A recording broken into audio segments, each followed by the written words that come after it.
After the So Far So Good So What tour, Dave got sick of Jeff Young and Chuck Baylor. He thought Jeff Young was cheating on his girlfriend. Even though he wasn't, he still kicked him out anyways. And then Chuck was pretty much dismissed for his lack of good drum playing. And it turned out that his drum tech, Nick Menza, was a lot more skilled than Chuck Baylor was. So interestingly enough though, some of the songs for this album were recorded a little bit beforehand during the So Far So Good So What era, but he decided to keep them for this album. And those 3 songs are Rust in Peace, the title track, Holy Wars, and Take No Prisoner. Now the demo, I believe, is actually recorded with Chris Poland, the original lead guitarist, on lead guitar and some of the solos. So yeah, here's the artwork right here. It shows Vic Rattlehead in Hangar 18 pretty much, with some sort of orb in his hand. There's presidents behind him. He's got an alien, the cryogenic chamber. Well, I still like Peace Cell's artwork a little bit better, but it's still by the same artist, Ed Repka, so to me they're both really great. The title for the album actually came from a bumper sticker Dave Mustaine saw during the Cold War era. It said, "All nuclear warheads showed rust in peace." So yeah, after Chuck Baylor was replaced by Nick Menza, Dave needed a new guitarist. So believe it or not, he actually asked Dimebag Darrell, who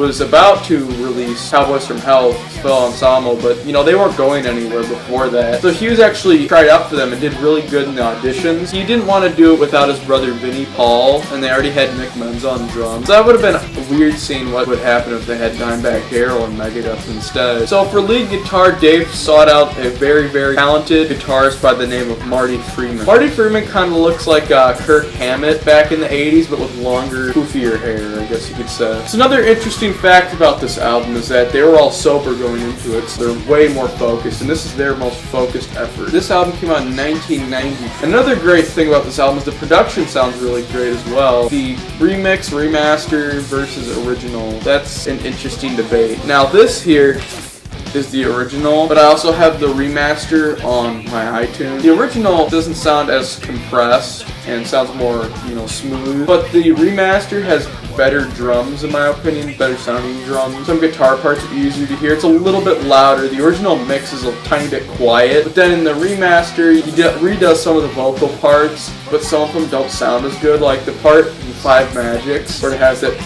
creepy backing vocal part. They would say I master Magics 5, and he'd be like, I master Magics 5, like a question. It's really annoying. So Holy Wars, The Punishment Due, the first song. Many consider this the best Megadeth song ever, and I guess I'd agree with that. I kind of like the next song a little bit better. That's my favorite Megadeth song, but I could agree with this. It's 2 songs put together. The first part's this fast blasting riff, just showing off Nick Menza's drum playing. And this lineup is like a frickin' super group. After the main part of the Holy Wars, which I believe is about the uprisings in Ireland and stuff, is inspired by when Dave said, "We support the cause," and didn't know what he's talking about, and he started a riot. All of a sudden, it has this really melodic acoustic line from Marty Freeman that's really cool and plays this really beautiful Mid-Eastern style scale. And then that blasts into The Punishment Due, which is about the Punisher, I believe. And there's more of a slower tempo, and it features 2 very great solos from Marty Freeman, just showing off his technique. And what's interesting is the original solos were written by Chris Poland, but these solos sound completely different. Chris played a lot of jazz. This is more super melodic. Marty's solos are all very, very intricate and technical and very beautiful. So then after the Punishment Due section, it kind of returns to the Holy Wars part. Dave blasts out one of his best solos ever on this song. Solo is so fast that Marty would have trouble pulling it off. Dave really shines at the end of this song.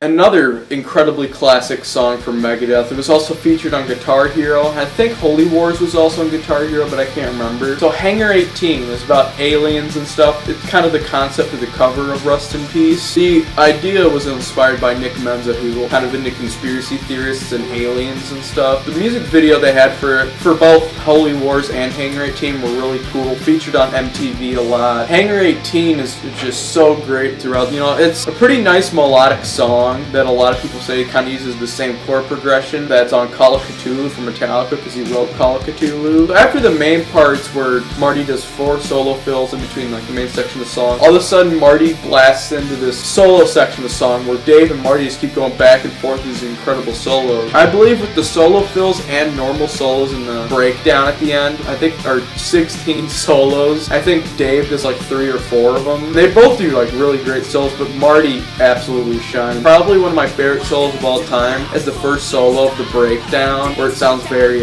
Mid-Eastern. Very great song, and I consider Hangar 18 the best Megadeth song and one of the best metal songs of all time for its amazing technical guitar playing.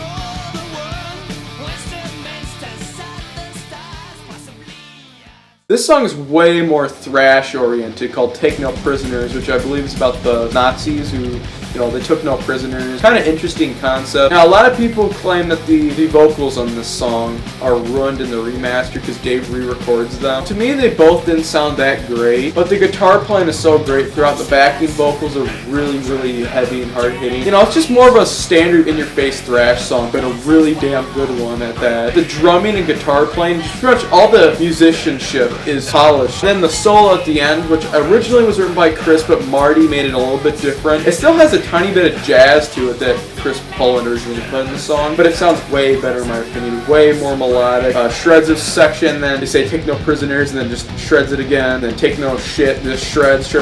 Very fast, pretty much over kind of quick, very in-your-face number.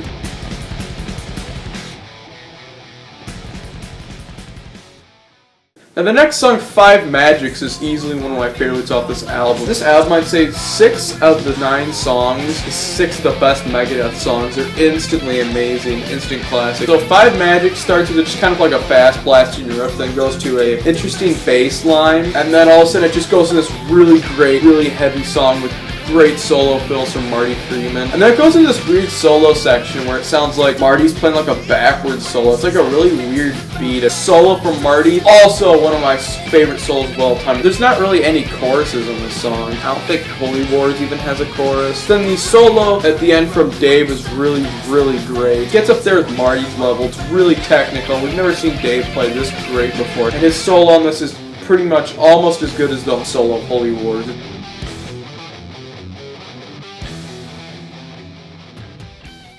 And the next song's very interesting, called Poison Was the Cure. It's kind of like a 2.5-minute long song. It has enough time to have an interesting bass intro as well. Not as good as the bass intro in Five Magics in my opinion. But then when the song gets into it, it's like absolutely fast and thrashy. It reminds you of like early Megadeth, like Killing Is My Business or something like that. It's very, very heavy throughout. It also has a really great Marty solo. It's so fast that you can't really think about it, but it is a great song. One of the weaker songs off the album though. It doesn't feel that melodic like the songs about to follow it, but it's just such a great heavy number that you can't hate it at all. Very, very great.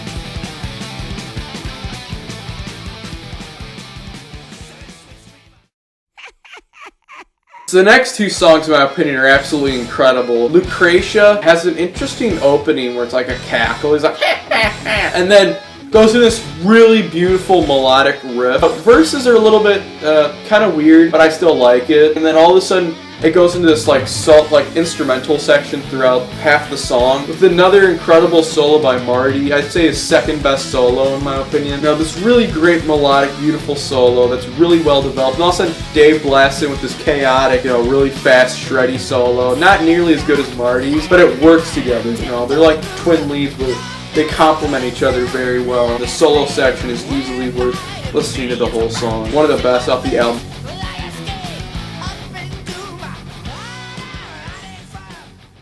So the next song, a little bit better than Lucretia, and another amazing Megadeth song. And many consider the solo in this song to be one of the best solos of all time. So the main song is very good too. I'm not a huge fan of Dave singing on the song. It just kind of sounds a little too whiny. But the chorus is very cool too. The riffs are very cool and technical as well, especially the opening riff. Very cool lyrics as well. But the thing that shines about this song is that when it goes into the breakdown kind of part where it does like the opening riff again, and then it kind of like a new verse, I guess you could say, and then it goes into this amazing solo from Marty Freeman, mind-blowing all the way through. The best Megadeth solo. I'd even say probably the best solo of all time. I'd have to really think about that, but the solo is so well developed. I don't think any other solo would have fit better than that exact solo.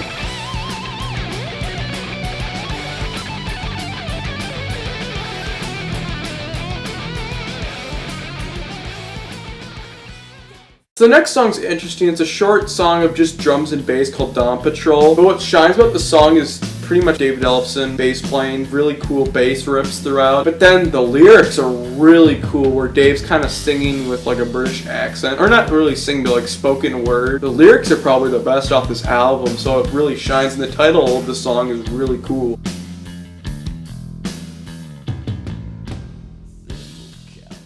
So finally we hit the end, Rust in Peace, Polaris. This song I believe was one of the first songs Dave Mustaine wrote. It was even Metallica era, but he said he never showed him it because he didn't trust him enough, because he thought the song was just so damn good. And it is a great song. Like I said, the song title and album title is inspired from a bumper sticker, and this song's about Polaris, like some sort of super nuclear missile that would just like wipe out areas. It took me a while to get in this song because the verse is really not that great, but the chorus and the guitar playing and everything is really incredible. And the drum opening from Nick Menza's rival stuff of Painkiller from Judas Priest. The solos from Dave Mustaine and Marty Friedman in the song, very great. They complement each other perfectly. And then when you think the song's about to be over, all of a sudden it just kind of comes back with the really great riff and then solo sections back and forth. The song just gets absolutely chaotic in the end, and then it does the final chorus. The album's over, and it just blew your mind because it was so amazing.